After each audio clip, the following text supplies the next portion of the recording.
your book, I love this because this is obviously something you're very passionate about. Your money boat, how to save yourself to financial freedom and beyond. Just tell me, what are the things that I'm going to get out of this book? Okay, firstly, you'll get a metaphor and a framework for how to look at your financial life, and not just about the money.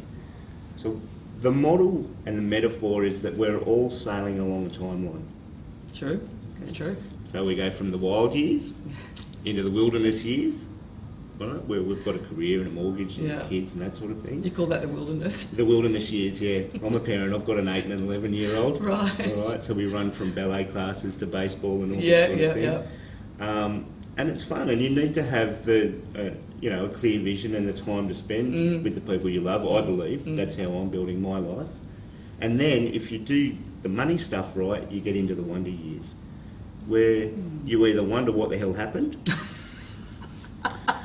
or you wonder what it's like at Noosa at this time of year. Which is wonderful. Which is wonderful, exactly right. So the metaphor is that it's a timeline, Deb, where we're all sailing along our money, and we're going to work, we're paying tax, and we're bringing money into the hull of our money boat. The problem is the money boat's sinking. Inflation is making stuff more expensive. Interest rates are low, and we're dragging behind us either a rent or a mortgage. So what do you do about it? You've got to build up your investment sales. You've got to be invested. Yeah, well, you've got to maximise what you can, and also protection as well. I mean, Absolutely. You're talking about investing, but safely investing, and I suppose it comes back to go, well, one, that's you diversifying your investments, but it's also understanding, what you're comfortable with. Yeah. The sleep at night factor is massive. Yeah, and also not taking too much risk, being sustainable, and that's why it's a sailing boat, not a speedboat.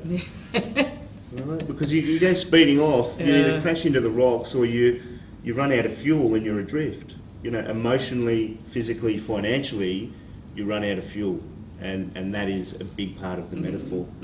Well, it's a marathon, not a sprint, as they say. This is right. That makes a lot of sense. So it's basically, if I read this book, then I'd have better conversations with you about what I needed to do in the future. That's what you're doing, is you're giving me sort of much more information than I have to begin with. But it takes what we could do together to another level. Absolutely, or what you could do with any advisor. Yeah. So it's very empowering, and for advisors, this is everything you wish your clients knew when they walked in the door. Yeah.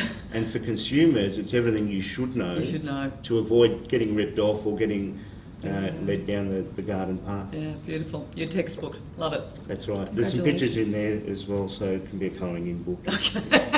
The words get too much. For the wonder years. Yeah, that was for me, mainly.